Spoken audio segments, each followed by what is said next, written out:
Hi, everyone. This is Marilyn Bradford, and I would like to welcome you to my Left Turn podcast. What is your left turn? Writing a blog, parenting in a different way, letting go of the old because you are aware of something greater. Left turns are choices we can all make. It's about a willingness to step into the unknown in any area of your life, to trust yourself, to risk creating or trying something new. It's about letting your true uniqueness shine. The greatest people who have lived, artists, statesmen, writers, explorers, musicians, have all been people willing to turn left. What capacities do you have that you have not acknowledged? What would your life and the world be like if you were willing to turn left?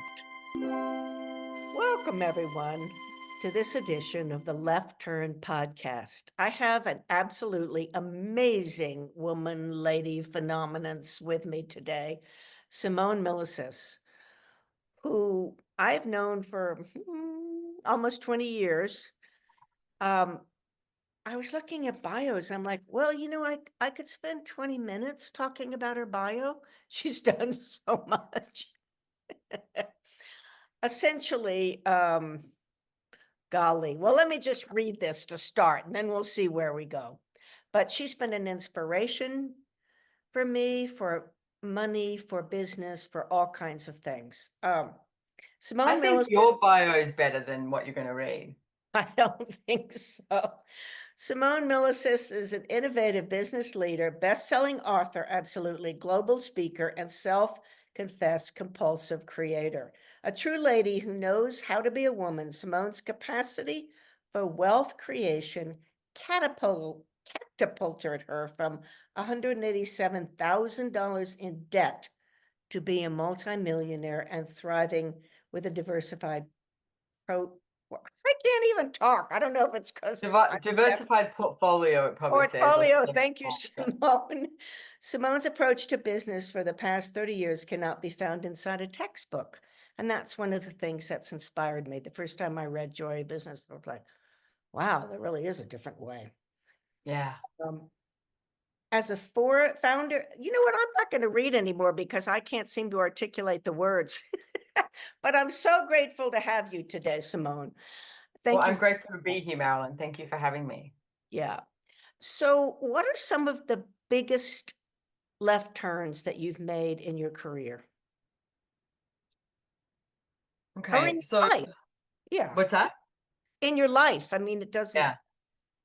It's okay. So it's interesting because we had a little chat before we actually went live. And when I knew I was coming on here and I know what your podcast is about, the first thing that popped was, so I think there's been a few. The first thing that popped was changing my financial reality. But as you just asked the question now, there's another thing that popped as well. And I knew I've always had a different perspective on business, and people were talking about going to college and getting married and having kids. I was like, yay, I'm happy for you. That's good for you. That's not what I desired to do. I desired to explore the world in a different way, like see the world and create my own business because I've always seen business as something that's very malleable. Like if there's something that you would like to change in the world or in you, I get you can do it through with and as business. So that's where I first started. And then, but weirdly, I just thought when you asked that, I just thought of this moment that a business I had before I came on to Access Consciousness was called Good Vibes for You. And I used to do like music festivals. I was very involved in, I got more involved in the music industry in Australia. And towards the end, I was doing merchandise for tours, and I was working with one of the best musicians in Australia at the time. So everyone was sort of like, who is this Good Vibes for You? Who's this company? And starting to watch me. It was like one of this massive opportunity that came along that I could have ended up being one of the biggest, merchandise companies in Australia for bands, touring, etc. And it was great. And it was this place where I went, I have everything that I thought I desired, and I just met Access. I hadn't done much at all. And then I was in Sydney, Australia for this huge music festival, massive music festival. And I was at a friend's house and I woke up at, 2:30 a.m., 3 a.m. in the morning to go out to my van to drive, to set up and do all this stuff. And my van was gone. Every piece of stock that I had in Sydney was gone and stolen. And I stood there in the street at like 3 a.m. just going, oh my God, what am I going to do? And I didn't have any insurance. I didn't have anything. So I'd lost all this stock. It was a big festival that I would have made a lot of money. So I ended up I rang the festival owners and, had my pass and everything. And so I went to the festival for the day and enjoyed it, but just had this day to look at, what am I choosing? Is this what I actually desire to choose? And I didn't have any money. Like I was creating myself to be massively in debt. And I needed to get home, which was another state, about 15 hours away. So I hitchhiked home. I got 3 different lifts home. And as I met people and as I talked, and I had this, like, I guess sort of like this meditation moment with myself as I traveled home, I questioned, is this actually what I would like to do? And I got no. So you do not have to get, everything stolen from you. Like that was like a big 2x4 in the back of the head. It could have just been a light feather touch, but I lost everything and I was already in debt. And so I started looking at, what do I want to create as my life and as my business? And so I just re-looked at everything. And that's when I started wholesaling in my business. And I just found access.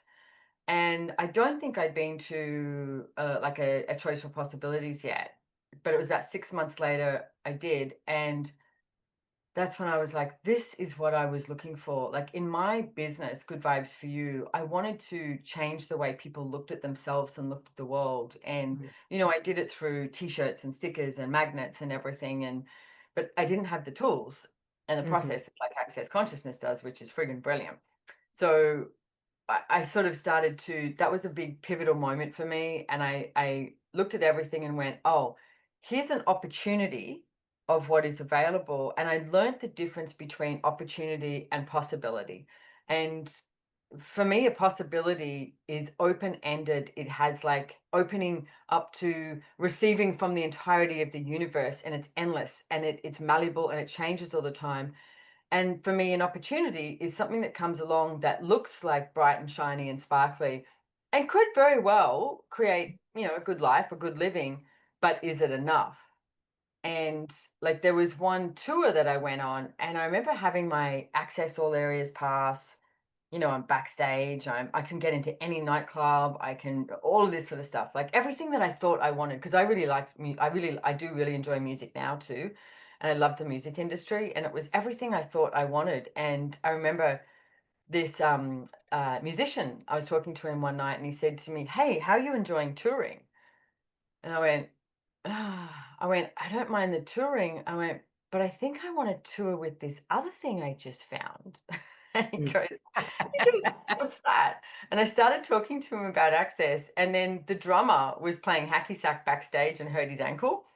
And I was like, hey, can I do this thing that I just learned, like on your ankle? And I started running MTVSS on his ankle. And they're all like, aren't you merchandise girl? Aren't you this? Like I had a definition, I had a label, and I was like, no, but this is what I really want to do. And it was really this moment of also, I've got to say, everything I was choosing was very normal. It was looked at as like all my friends would have gone, wow, look where you are in the music industry. Look what you're creating. You get to meet all these artists. You get to hang out with them backstage, all of this and have that. So in this reality, it was like boxes ticked, ticked, tick, tick. And I was willing to go, I want to run MTVSS on the drummer's ankle and see if something changes and just be as weird as I can be. And and I did. And I was really grateful for my friend Paulie B asking me if I liked touring, because it was a yes, but not with this. And so Yes. that's when I went, okay, I'm gonna find out more about Access. And within 6 months, I found myself in Houston, Texas, um, doing a facilitators class. And I didn't have much money. I didn't have any money actually. I was in debt. Gary let me pay for my first facilitators class because I had all these stickers and magnets with all these sayings on them, with a wad of stickers. Like he was doing his own registrations. There was 12 people in the class, and I came from Australia with my wad of stickers.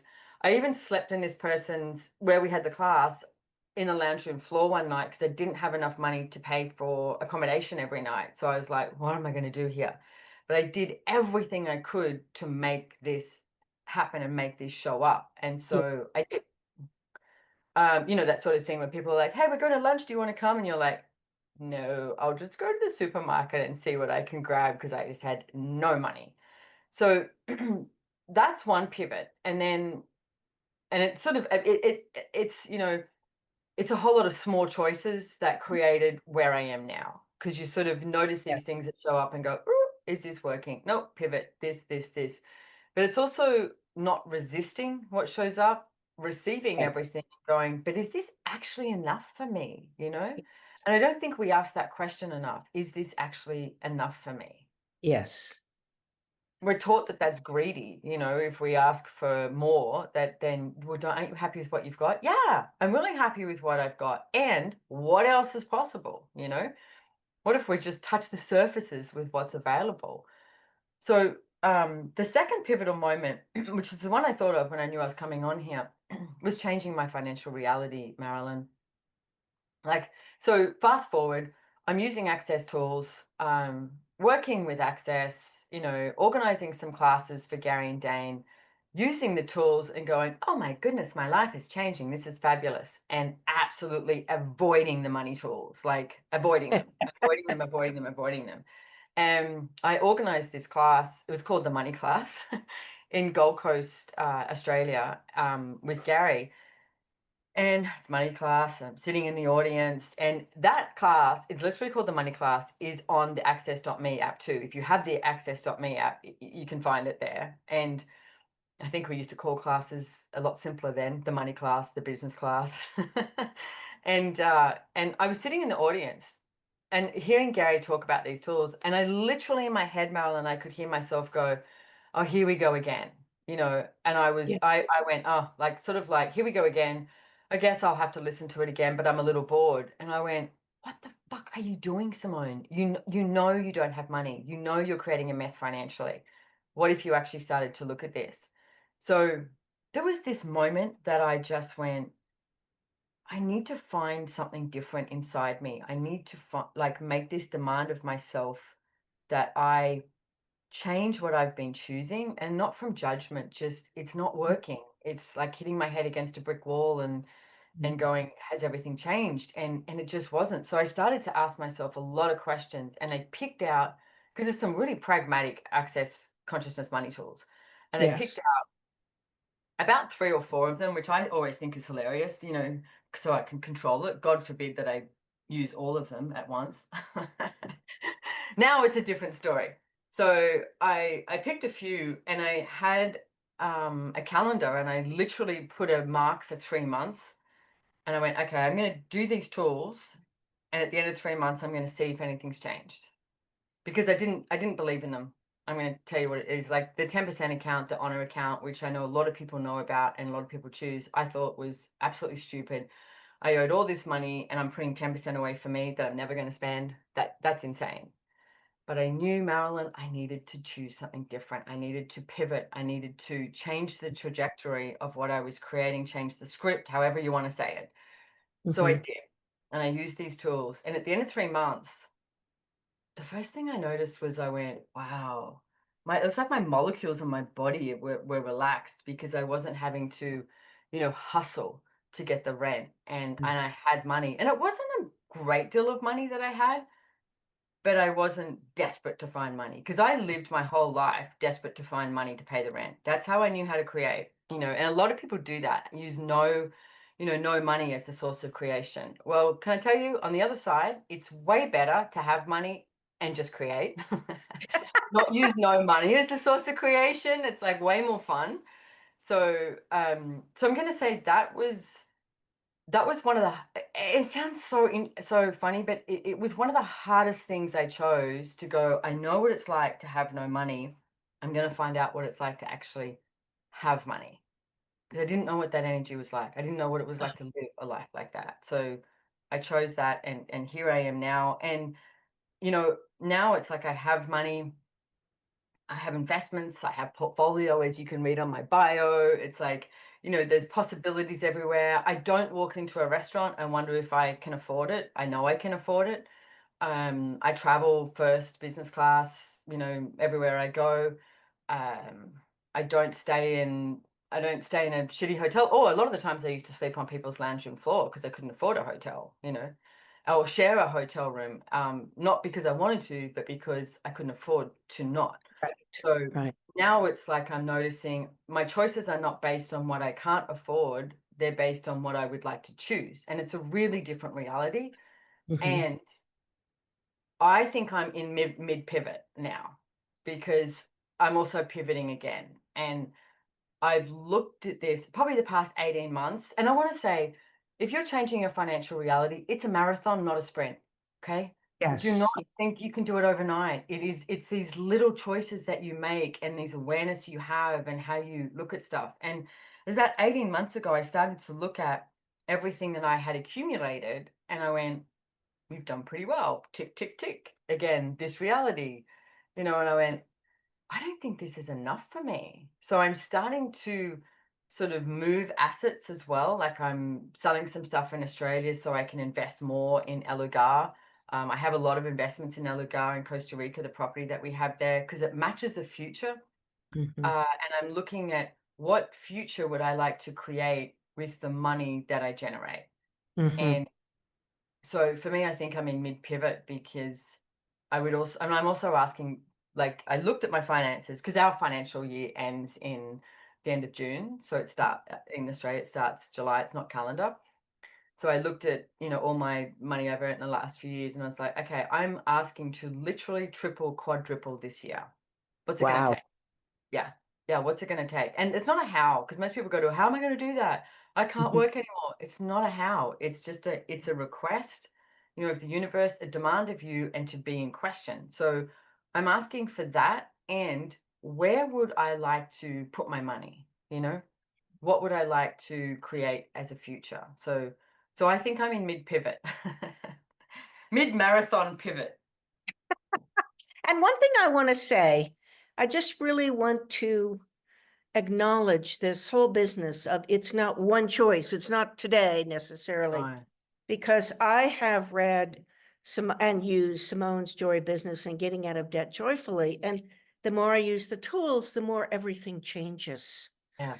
And that's it, that journey, that willingness to be with, oh, yeah, I think I'll choose this. I think I'll choose this. Okay, now what? So I'm very grateful for all of that, Simone.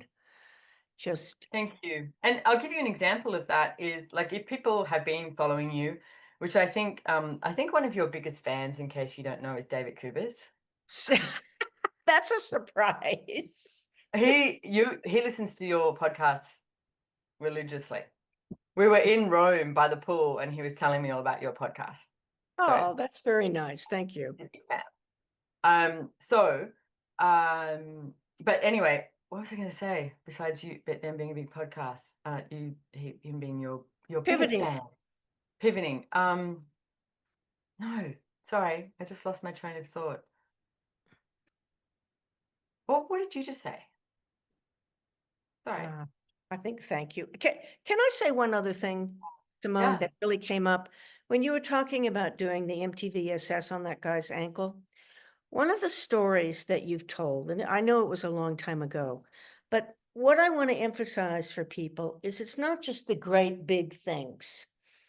Simone, and you please go ahead and tell the story about the woman who got the one sticker from you. Oh, yeah. Yeah. That's just one of my favorite all-time stories ever. Yeah. Okay. So this was in the business Good Vibes for You that I created before Access. And I created that business, like as I said before, I wanted to change the world. And one of the stickers that I had said, imagine what you'd do if you knew you couldn't fail. Was that yeah. And God, I haven't told this story in so long. So anyway, I'm at work and I get this call one day and this lady says to me, "Hey, are you the creator of Good Vibes for You?" And I said, "Yes." And she said, "I want to thank you." And she said, "I want to tell you what happened to me." And she was married and she had like it was like 8 or 9 kids, like a lot of kids, right? Over a short period of time. And she said for a long time, I would wake up and I would just be, I would cry. I would be so depressed. I'd be cry. Her husband was abusive. There was a whole lot of things going on. And she just thought that's what life was. That's what her life was going to be. That's what she created. Like that energy of you dig your grave, you lie in it sort of thing. And one of her friends gave her one of my magnets, which here's the part of the story I like too, is that magnet cost $5 at the time. I wholesaled them for $2.20. So I either made $2.20 or $5, like what's the profit margin on it? Um, and she said, I had that magnet on my fridge for 6 months, and every day I would ask, imagine what I'd do if I knew I couldn't fail. And she said, I want to let you know that I moved out of my house. She said, I have my kids, and she said, I'm waking up happy every day. So it was, for me, that was really showed me that Good Vibes for You as a business is and was a success, no matter how much money I had in the bank account or didn't have in the bank account. Because most people will calibrate their success by money. What if you Yes. calibrated your success by the choices that you choose and how it has this ripple effect out there into the world? I mean, now it's like that was quite a long time ago. Those kids would all be old and growing up, probably have kids themselves. And it's like, so how did that change the world just by one magnet? Yes. And I think that's so important because your huge success, I think, intimidates some people. And just to know that you've done all of these other things that don't get told about or whatever that have made huge differences in people's lives. I have done a lot. I was talking to someone the other day and about the Tibetan refugee women that I used to work with when I had, because part of Good Vibes for You, I used to import from India, Thailand, Tibet, and Nepal. But I didn't go to Tibet. I used to work with the refugees in Kathmandu. And there's a whole lot of, because not many people know that the way it worked was the refugees would come across to Nepal, and like the government, they're not set up. They weren't like, hey, we welcome you with open arms and here's some money and here's some housing. It was like, well, you come to the land, but you have to survive yourself. And if you had only women, only girl children, quite often the men would leave the women and just leave them with the children because it wasn't considered profitable to have little girls instead of little boys. And so these women would get together and they would create like money, they would create revenue. So, I mean, I was even working with like 12-year-old girls, which people go, oh no, child labor. And I'm like, oh my God, you don't get it. These kids do Yes. not have the possibility to go to friggin' school. They're just Right. grateful they get to, have dal and have a Mhm. roof over their head. So I worked with the Tibetan refugee women and they would get paid per item. So whether it was a hat they were making or, a sweater, because they did all the woolen things, the Mhm. woolen garments. And I worked with them. And I remember the Ziring was the main woman I worked with. And one day she said to me something, she referred to me as like being doing white work, and I thought she was like, because I'm white, like, and like something like that. And then someone explained to me, and then she sort of explained, because she saw that I didn't get it, and she said, no, you do good work, you do white work, and what you do for the women, the Tibetan refugee women, we will never forget. And when I stopped working there, that was one of the hardest things I did too, to pivot out of there, because I worked with these two beautiful Nepalese brothers that did all my Mhm. cotton stuff. And then I worked with and they worked with the farming women in the farming villages, which meant that their kids didn't have to trek into Kathmandu. Like I'm talking like 8-year-old kids trekking into Kathmandu to clean, backpackers' shoes to get money. So when I worked with them, they didn't have to do that. Their kids could actually go to school. And I did put a few kids through school and I bought books over and did all that sort of thing. But I worked with these two Nepalese guys, and then I worked with the Tibetan refugee women for all the woolen garments. And when I gave that part of the business up, that was not easy because Right. I knew what a contribution I was to them. So what I started to do when I knew I was doing this, I started to introduce them to all these other people that I knew. Because when you did business in like Kathmandu or Delhi or anything, you met so many other business people from all over the world, mainly Israelis, like who are doing the same thing, importing, exporting. And there was a real contribution. Like you'd sit down and have chai tea, and then talk about what you're doing, because I'm selling in Australia, so it's got absolutely no competition for Israel, sort of thing. So we would swap information or guide each other, and I started introducing my suppliers to everyone I could, so that their businesses could continue. Because I was like, I don't, but I knew I had to. I knew I had done what I was meant to do there. Probably that's a good thing, and I think everyone needs to look at that. Look at your life in every aspect, like whether Mhm. it's a relationship, your job, where you live, etc. Have you done what you were meant to do there? And I think people don't live Mhm. as much as they could because they're too focused on just maintaining the life that they chose, rather Right. than being willing to turn left and pivot every day. Yes. Right. Yeah. Exactly. Well, and I'm so glad you talked about that, Simone, because for a lot of people, you're just this incredible dynamo and you're so big in access and you do all this stuff. And they don't necessarily get this huge generosity of spirit that you be and have always been. Thank you. Yeah. Thank you, Meryl. I appreciate that. Thank you. Yeah, I Abs- know it's interesting. People have such a point of view about me, especially if they've only seen me in the last few years. And it's like, dude, I'm in my 50s. I've done a lot of things. Way more than most people have. Yeah, I like to say I've lived a very colorful life because I've Mhm. definitely been there, done that, and been a naughty girl and a creative girl and everything. So yeah, Yeah. yeah. So, what are your next projects? Where are your next pivots and left turns? Oof. And I Well, know you go with the energy. It's not like defining it. yeah, but that's an interesting question because I don't think you know where your next pivots are until you're in it, until Yes. you Yes. acknowledge it's time to change this. I mean, I've got a couple of books that I'm, working on. I'm home for a month now. Classes, travel. Like my oh, by the way, don't say you're busy. My PT taught me this. I was at the gym one day and I went, "My God, the gym is so busy." And he went, "No, no, it's popular."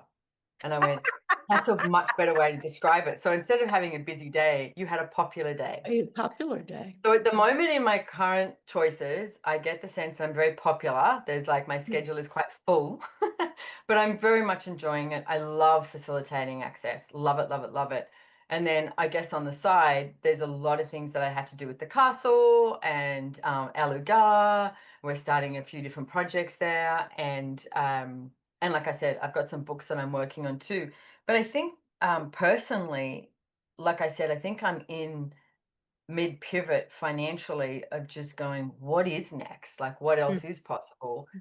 And I just spent 3 months in Europe and it was great, but I did 12 classes in that period of time. I had one weekend Wow. off, and that Wow. was a lot. So I would like to, what I'm looking at now is I would actually like to invest and have a house somewhere in the Mediterranean. Mm. Thought it was Italy, but I'm broadening my thing. I do like Mediterranean that I could use as a base. Uh-huh.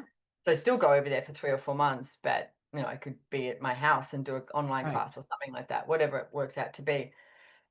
So I think the pivot I've made too is not just calling Australia home, but calling the world my home. And what do I need to institute to navigate that and have that show up with ease? That's huge. That's huge. And the thing about pivots, and the thing I notice with you about pivots, is it's always about more expansive. It's always about greater. It's never Oh, about kind of, I'm just going to move to the house down the street, or you know what I mean? Something like that. okay. It's funny you say that, and I'm like, why would you not choose that? Like, Yeah. so, but thank you for acknowledging that because then I get to look at it in a different way too. Yes. Yeah. Yeah. Oh, Well, that was the thing I was going to say before when you said small choices. I'm playing literally with the question of what else is possible at the moment because we sort of yeah, throw those questions around and go, what else is possible? But I'm really going, what else is possible? Like when I put my attention on something, I'm like, I can perceive the energy of asking the question and pulling in from the entirety of the universe, going, what else yeah, is possible here? Like yeah, truly, what yeah. else is possible? If I wasn't going to conclusion or trying to find an answer or a solution, what else is possible? So that's one of the small, maybe big choices I'm playing with right now. Well, I think it is a big choice because part of my journey has been what else is possible from my tiny little universe where there are only like 3 options to actually being more space and being aware that there's so much more possible. Yeah. So what else is possible becomes a completely different thing. Yeah. Yeah. Well, Yay. thank you so much, Simone. This was really fun, and I'm very glad you made the time to come on. You're very, very welcome. I'm very happy to be here, and I think it was a great conversation. So thank you, Marilyn. Because sometimes you're so much, and you don't talk about stuff unless somebody asks you a question or there's an energy there for it to open up. So thank you for being that energy. You're very welcome, and I'm sure this will be a great contribution for anybody who listens to the podcast. Thank you so much for joining this episode of Left Turn. I wonder what embracing left turns could create in your life.